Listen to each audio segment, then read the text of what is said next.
Before the sun even breaks the horizon, a country of 1.4 billion souls is already awake, praying, cooking, working, dreaming. On the banks of the Ganges, priests chant hymns older than most nations, while pilgrims wade into water believed to wash away lifetimes of sin. Just a few hundred miles away, glass towers pierce the sky above streets, so crowded that time itself seems to move differently here. The air is thick with cardamom, diesel fumes, and incense, a scent no other country on earth can replicate. This is a land where Maharajas once ruled from marble palaces, where empires rose and crumbled, and where history is not kept behind glass, it is lived daily in the streets.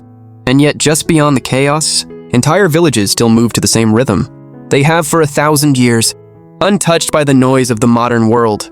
This is India, a nation of impossible contrasts, where the sacred and the modern collide every single day. And by the end of this journey, you'll understand why so many call it not just a country. There is a city in northern India older than history itself. Varanasi does not simply exist along the Ganges River. It breathes with it. And one day, for millions of Hindus, will be where they take their final breath. Before dawn, the Ghats begin to stir as priests set brass lamps and marigold petals along water considered sacred enough to cleanse a lifetime of sin. As light breaks, the Ganga Aarti ceremony begins. Fire, bells and chants rising together. A ritual performed almost unchanged for 3,000 years. Along certain Ghats, funeral pyres burn day and night. Death here is not hidden away. It is public, communal, and deeply spiritual. Hindus believe cremation in Varanasi and ashes, scattered into the Ganges, breaks the endless cycle of rebirth. A final liberation called moksha. Walk into the narrow lanes of the old city and temples appear at every turn, some vast and gilded, others no bigger than a closet. Cows wander freely through alleyways beside shops selling silk, sandalwood, and sweets fried fresh in ghee. Devotional songs drift from doorways, sadhus wander in search of enlightenment, and children weave barefoot between motorbikes and holy men. Varanasi is often called the spiritual capital of India, but it is really the beating heart of Hindu civilization itself. A place where the line between the living and the divine feels thinner than almost anywhere else on earth.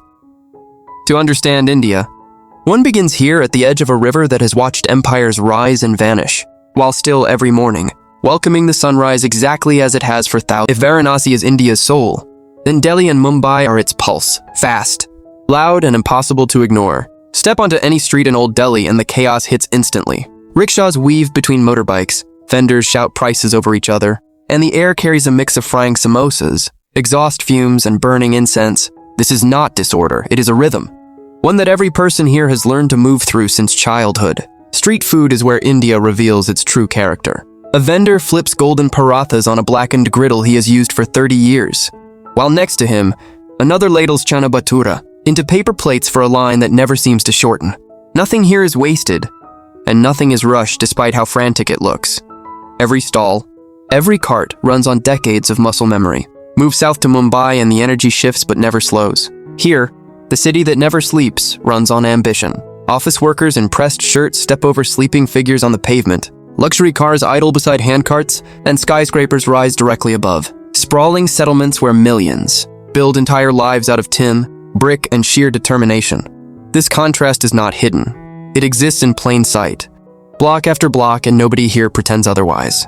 The famous dabawalas of Mumbai deliver over 200,000 home-cooked lunches across the city every single day, using a delivery system so precise it has been studied by business schools worldwide, yet it runs almost entirely without technology, just color codes, bicycles, and trust. To walk these streets is to witness survival as an art form. Vendors who have fed the same customers for generations, workers who commute hours just to earn a few dollars a day, and a spirit that refuses to be broken by chaos. This is India's engine room, where 40 million dreams collide every single morning, and somehow, against all odds, keep moving. In the deserts of Rajasthan, sandstone forts rise from the earth like relics of a forgotten empire, standing as silent witnesses to a history written in gold, blood, and marble. This is the land of the Rajputs, a warrior caste who ruled these lands for centuries, building fortresses so vast that entire cities could shelter within their walls during times of siege. Udaipur's city palace rises directly from the edge of Lake Pichola, a masterpiece of marble and mirrored glass built by Maharajas, who believed their power should be as breathtaking as it was absolute. Every archway, every carved lattice screen, every painted ceiling tells a story of empires competing not just for land, but for beauty itself. a rivalry between Rajput kings and Mughal emperors that shaped the very identity of India. In Jaisalmer, the Golden Fort still holds an entire living city within its walls, where families have resided for generations, their homes built into the same stone that once held off invading armies. Beyond the fort walls stretches the Thar Desert, where camel caravans once carried silk, spices, and opium along trade routes that connected India to Persia and beyond, making these desert kingdoms among the wealthiest on earth. Inside the palace walls, life was a performance of its own. Dancers trained from childhood, musicians who played only for royalty, and courts where a single glance could decide the fate of a kingdom. But empires, no matter how magnificent, do not last forever.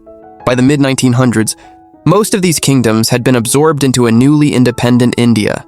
Their maharajas stripped of political power, their palaces slowly turned into museums and hotels.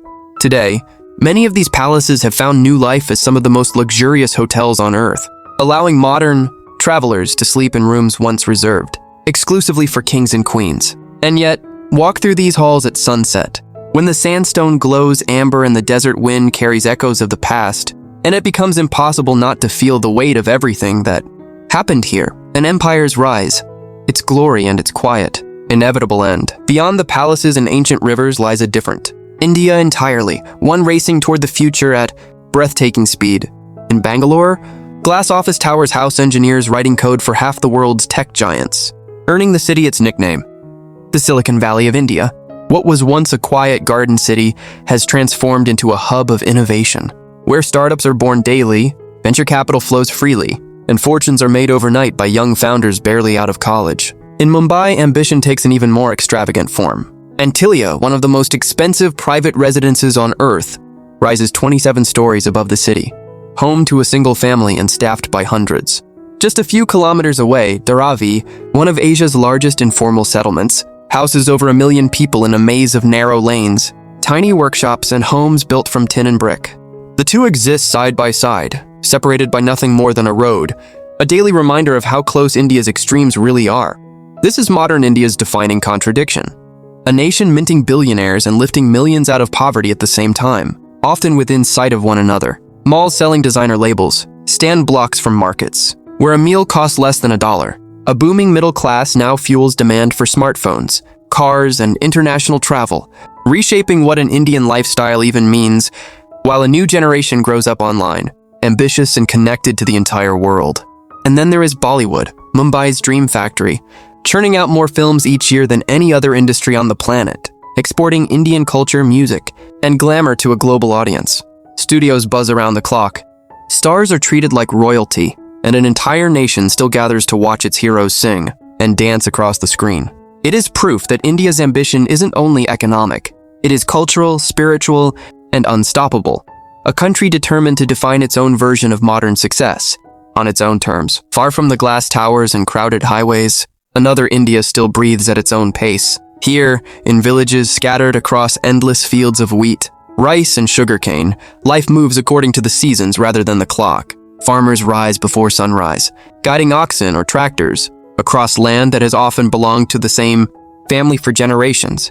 Land that carries not just crops but memory. Nearly 2 out of every 3 Indians still live in places like this, where the rhythm of planting and harvest shapes everything from daily routine to festival calendars, and where success is measured in rainfall as much as in rupees. Mornings begin with the sound of temple bells and the smell of wood smoke, as women prepare breakfast over open fires, a tradition passed down through mothers and grandmothers, long before gas stoves ever arrived.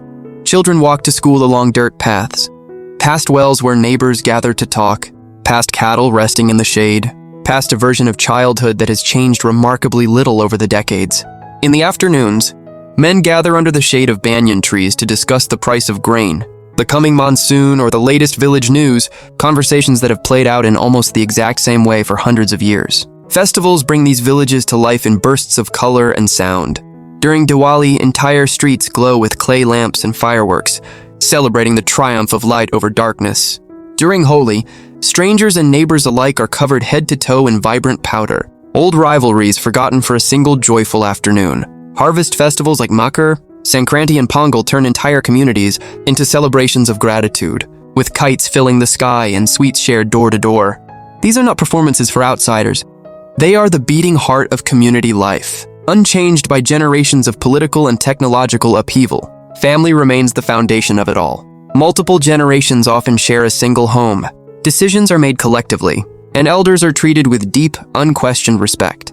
Marriages are still frequently arranged, matchmaking done not through apps, but through relatives and trusted family friends, a tradition that continues quietly even as smartphones and social media creep into daily rural life, bringing the outside world a little closer with every passing year. It is here, far from the noise of the cities, that the true soul of India reveals itself. Patient, resilient, and deeply rooted in a way of life that has outlasted empires, technology, and time itself. From the sacred waters of Varanasi to the glass towers of Bangalore, from forgotten desert palaces to villages that still move by the rhythm of the seasons, India refuses to be defined by a single story. It is a country where a farmer and a billionaire can live within miles of each other, where a 3,000-year-old ritual and a booming tech industry exist not in conflict, but in quiet coexistence. Nowhere else on earth do so many contradictions manage to live side by side, and somehow, against every expectation, still work. This is a nation of over 1 billion different lives, 1 billion different prayers, 1 billion different dreams, all moving forward together, carrying the weight of their history while reaching for something new. Empires have risen and crumbled here. Rulers have come and gone, and yet the river still flows. The temple bells still ring, and the streets remain as alive as they have always been. Perhaps that is the truest lesson India offers the world, that progress and tradition were never meant to be enemies, that chaos and peace can share the same street, and that a civilization strong enough to hold on to its soul, even while racing toward the future, may be the closest thing to timeless that this world has left. This is India, not just a country, but a living, breathing story still being written every